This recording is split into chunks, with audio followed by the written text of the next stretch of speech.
happiness. You guys have heard me talking about customer experience, about what it means to delight customers and to have every touch point be unique. But there's a step before getting to that point, and that means finding your inner happiness. If you're happy, your communication is more happy. So I asked my brother Tiago, and I'm going to call him my brother because he's actually really my brother, not blood brother, but it feels like a brother, because this guy has demonstrated that happiness comes from within. Now, achieving that happiness from within is not something you just get by just being happy. It's something you create for yourself. And I thought at the end of the year, with a actually quite interesting year for a lot of people, quite interesting dynamics, it would be really great to have Tiago talk a little bit about his journey and what it meant for him and how he actually achieved that happiness. And the fun part of it, he always makes me smile. So Tiago, welcome. Great of you to be in our podcast. But maybe a short introduction of yourself for the things I've missed. Sounds good, Rahim. First, thank you for having me. It's a wonderful experience. I'm following up your work. It's growing significantly, and we were here to build this community where we can improve people's lives. And such a great topic to talk about happiness in your happiness. So I'll do a brief introduction and enroll with the nitty gritty, and hopefully everyone that will listen to this will have some fun and smile as well. So my name is Tiago Nunes. I'm born in Brazil, and people that have been to Brazil or were born there know that we tend to be advantageous in this topic. We're usually very happy, but for me, it wasn't easy. I had to find it, hone it, and today we're going to touch on that. I have an MBA into human resources, and I have been studying this topic for the last 10 years, applying in organizations both in South and North America, where people always point to me, this is the happy guy in the room. I want to be around him. And I just boost that energy around. And that has been paving my journey to success in my career development. So yeah, that's how I lost my hair, by the way, studying 10 years of happiness. So don't take it too serious. Well, I think I heard it a lot that people with bald hair or with losing their hair, it's replaced by brains. I think it's not replaced by brains, but it's replaced by happiness. We soak up more sun and more positive dynamics by Yeah. not having all our hair in the way. By the way, people, it's also a bit difficult when it rains. Because as you guys, when you have hair, it covers a little bit the rain and it helps you not getting fully wet. Just for all of your information, it's I think it's 6 or 7 o'clock in the morning for Tiago while we're recording this. So you will see his energy popping up and getting more and more as we go. So it's going to be fun. Hey Tiago, so as I mentioned in the beginning, you are the how shall I say it? You are one of the people, one of the most happy people I've seen in years. And even when things get difficult, you always keep smiling. You see it with your posts, they're all about happiness, they're fun, they're dynamic, the challenges you have. But where did it start? Because you mentioned Brazil. It wasn't always easy. Yes. So let's start there. I'd like to start this conversation talking about gratefulness, right? So in Brazil, isn't always easy. We have political turmoil as the rest of the world has, but it's really an up and down country. And economy, I remember since I was holding my father hand, and my father was telling me by the age you mature and you establish your career development, you're probably going to have to go away. And my father worked in the aerospace division with lots of ups and downs. You can just imagine now with a global pandemic how tough it is working for a manufacturer of aircrafts.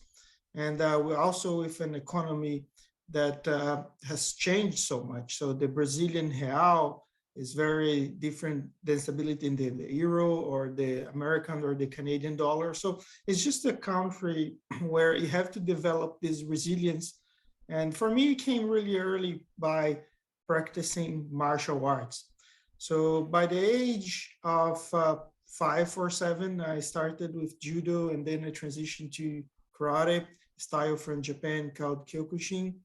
And I had a very good mentor, and he's always talking about gratefulness on his talks with the kids, and that's something that started to develop in my early brain, something that okay, life doesn't need to be just okay, I get a gift because I did something right. I can be grateful for the stones, the challenges that are thrown at me, because we have in our brains a mechanism that we can feel pleasure in short term or long term, or we can feel pain in short term or long term. So essentially, once we do difficult things, once we accomplish difficult things in our lives, you don't need to be hard to the difficult things all your time and pushing yourself. And I noticed that a lot of people are too hard on themselves, and I was like that in the past. And now I tend to smile way more. Actually a control that you switch, that you turn in your brain to actually smile. So the gratefulness part is waking up every morning. It doesn't. You don't need really a reason to, but yes, just go to your mirror, give a smile to yourself, be generous to yourself. Thanks, thanks for your day that is ahead, and just think in your mind, if you're not a very structured person, if you're more into the creative side, what I'm going to do today. And usually I ask myself a simple question: what I will do today in this day that I'm having a talk with my friend Rahim that's going to make this day a great day. So this is just already starting there with a key concept that I've learned in my young age, and thanks to the mentors that I had. Which, okay, what I'm going to do today that's going to make this day a great day, and it can be something simple, because happiness lays into things that we tend to just oversee. And I think that's fair to say in an industry where we're thinking, okay, executives, we pay more money, or business owners that are building a large corporation, they tend to always go to the short way to keep employees, and it's always giving more money. So everybody, I That's think, is searching a good for point. this state of mental health, right? I think it's actually a good one what you're telling me, because actually what you're telling me, in the morning I wake up and I tell myself what intention I will explore today to make myself happy and the people around me. And this is actually quite Yes. interesting because we don't do that. We wake up in the morning, we think about our resiliency and do our sports. We know we have to be active, we know we have to eat good food, we know we have to balance our day. But actually telling yourself, today my intention is to be happy, and what am I going to do to achieve that? It's an Right. extra element in your daily programming in how will you engage in the day. So I'm going to note Exactly. this one. I think this is a really important one also for the audience to keep in mind that happiness doesn't come out of nothing. You have to do something for it. You have to be intentional. Yes, That's a and great takeaway. it's how we're going to control. I tell people right now, I'm after 10 years of studying and practicing, I'm still learning. So what Rahim is saying is very true, because it's engineered. It's much like we have a lot of research now into the chemicals. I'm not a neuroscientist, but there's a lot of happiness chemicals that goes in our mind, and it's kind of controlling the behavior that will trigger all those resources in your mind to be happy. So this question, what I'm going to do today to make this day a great day, it achieves a lot of success in your mind to actually putting that intent and moving forward. So you want to be in a state where you really control your behavior. And what you use the word programs, right? And that's very interesting, because that leads to the second topic that was on my mind here. And it's how are we going to drive our behavior? How are we going to live our values? A lot of companies, they have, or people say that they state their values, they have it written down, but there is a different, I don't know, poll into family, a different pole into work, a different pole in society, a different uh, Sally into the internet, a different Sally into the real world. So yes, just general names, and we need to be one. We need to be united with our behavior and attitude, and that's quite difficult because essentially people now, especially with internet and social exposure that is very high, people are easy to judge. Now, that will lead to really peeling that layer of yourself and looking yourself really in the mirror and saying, okay, what do I want to leave for my legacy? And it takes some maturity to that. So I don't expect that children or teenagers are ready to answer that question, but more people that are in the middle of their careers and moving to establish themselves, they start to think about the word legacy. And the only way to have a legacy, to achieve your vision for yourself or a company, is to really fulfill your values. And you need to find that. So for me, it was again really hard because I had to immigrate from Brazil to Canada with zero network, with no friends, no family, and a limited amount of resources. So, but I did have my loving care of my wife. And for me, it was a project. Okay, I want to establish in a country where it's more stable for my future, for the future of my kids. And for me, one of my core values is family. I come from a family where, luckily, everything was well established. So my mother and my father are happily married. I have two brothers. One is here, one is in Brazil. Of course, there's challenges in any family, but essentially, it was a good role model for me once I grow up to establish my own and have kids. And I wanted to have a little bit more stability. So moving from Brazil to Canada in this journey, it gave me really the time to access what do I really believe, right? And this belief system, I said, okay, I have nothing to lose, but I have everything to gain, because if I practice against what I preach here, I can build. It's like a fresh slate, and often you don't need to move a country. You can move town or you can move a different state, but we need to allow ourselves to, I tell three things that we're not. So we're not our thoughts, and I will explain further. We're not our bodies, and we're not our emotions. We can always reset. And by this reset, we keep moving forward and practicing against what we believe. The real question is, do you know what you believe? Because essentially we've not been taught this kind of value, morality in a way that makes us leading to a discovery, a self-inner discovery. It's always what is good for society, what's good for the company, and essentially we need to find our own code of conduct and act against that. Does that make sense? It makes sense, but I think that you have to look a bit deeper from that perspective. I always talk about your perception is your reality. Yes. And we tend to create perceptions in life about things which are happening around us. We want to change, but change requires that. What is the risk you mentioned with the social media? When you change things, you could be judged. Other Yes. people's perceptions are being pushed upon you. Instead of looking at what will make you happy. I'm going to give you guys an example. So I had a top job, I had a top career, everything was going fine.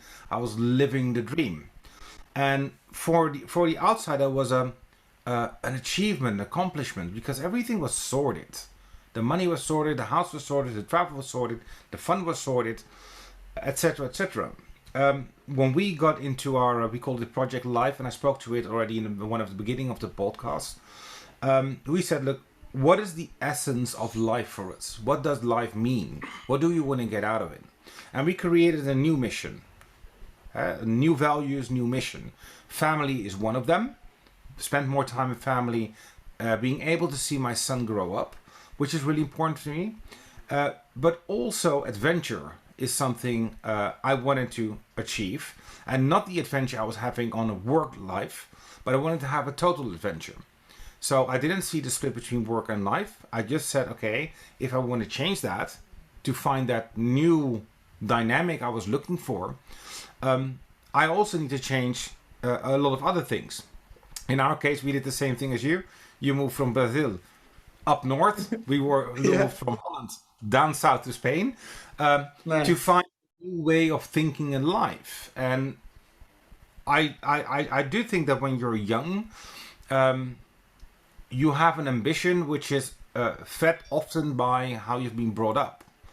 When you get into the mid of your career, you start looking at what are actually my values and the things I want to get out of life. And it takes often quite some time before you figure out what that actually means.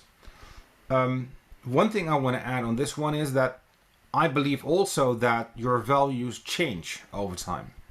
Yes. So if you have certain beliefs now and you're full into those beliefs and you're exposing yourself, if you decide to change them in 6 months because you tested it and there are new interesting things, in general, the public and people around you may judge you, which can be difficult for you to find that happiness because you are pulled forward, backwards, and often it's a kind of emotion.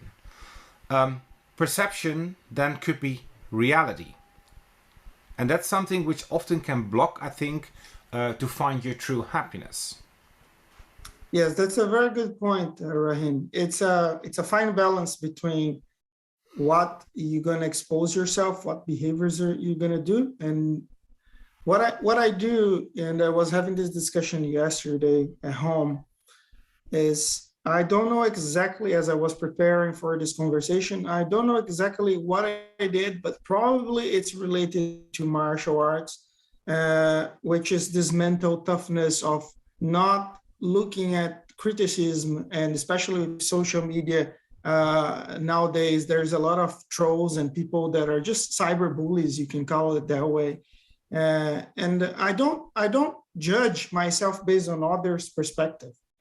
I simply don't. And it's not because I don't care. It's because my mind, I have taught myself to be able to control essentially how I want to drive forward my inner intention. So from there, if I make a mistake, that's another value that I have, which is humility. I'm very quick to apologize for him, but very, very quick. As soon as I notice that something was off, if an emotion, and we're going to talk a little bit about emotion, if I hurt somebody's feelings or emotion in a way, I develop this sense of, okay, I noticed I did that. It wasn't my intent. What can I learn from this? What can we learn from this? And once you put in this position of humility, you can learn and you can continuously develop yourself, things change. It's another mental switch there. And I just want to like to circle back a little bit before we're going to go deep into value discussion, into the statement I made, which is we're not our feelings, we're not our emotions, and we're not our thoughts. So basically, it's a triangle. And if you put yourself in the middle, I know it's quite hard, but if you put yourself in the middle and you do this exercise, it's just exactly what we're doing right now. Our thoughts might change from this conversation to the next one, and it's okay to accept that we change. It's okay to accept that our belief system will adapt. So we're in this, how we are in this continuum momentum is moving. And this is the beauty of it. This is the happiness of life. Our thoughts might change, our feelings might change. If somebody has a burst in a work or in your family of anger, doesn't mean that person is angry. Feelings is just like something that will come and go.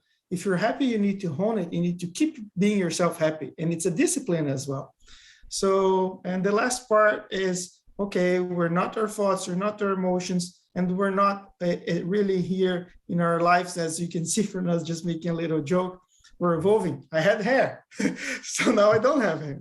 So we keep evolving, and if we're light about what the life brings us, it's essentially everything becomes more fun. And it's like exploring it. You're putting yourself into a position of stability, and it takes time.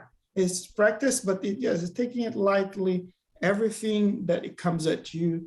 And this will for sure pay off in the long run. You will be able to note that you have a better balance of yourself. And the key word of this spiel is, okay, find your balance. And it will be different. My balance will be very different than Rahim's, and it will be very different than everyone that is listening. But for sure, it works once you have a way of thinking that is not linear. And this is the point I would like to make here. Cool. Hey, I'm conscious a bit of time. Generally, we try to stay within 30 minutes. Okay. I think we can talk for hours around this topic, and for the people listening, normally Tiago and I do that. Actually, we keep talking. But I also I'm conscious of the time of our guests and the people who are listening.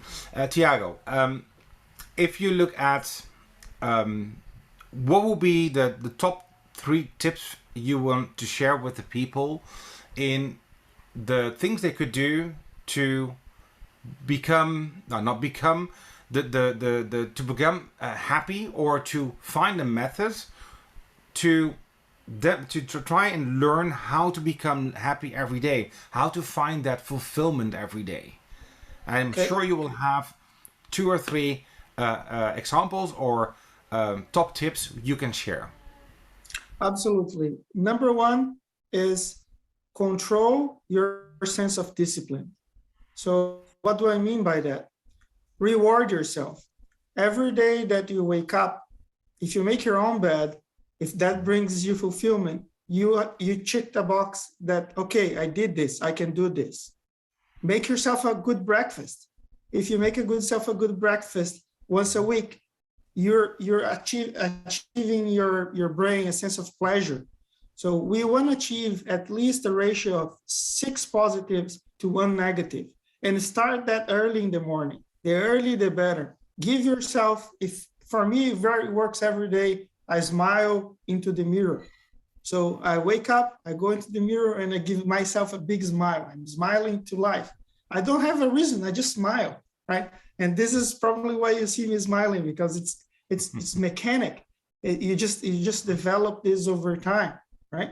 And then, yes, you start to see things through a different lens, and I can circle back to the beginning of this talk, is gratefulness, the second one. So the first one is, of course, being able to control and discipline things that makes you happy in a state of flow, positive 6 to 1.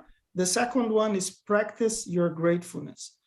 It works different for different people, Rahim. Some people like to do the gratefulness in the morning. Other people like to do the gratefulness in the evening, at least 3. So take your iPad or piece of paper, anything that works, or even some people like to text to other people. Express your gratefulness to other people is very powerful. I had cases where people like to stop in the night, and let's say you go to Starbucks, grab a cup of coffee, and you write that to a manager of that store. Oh, Paul that served me today, he was charismatic, he had a great smile, I had a great coffee this morning. Express your gratefulness to the world. This essentially will increase and boost all the neurotransmitter in your brain. If you do this consistently for 21 days, I doubt that you won't be more happy than what you were before.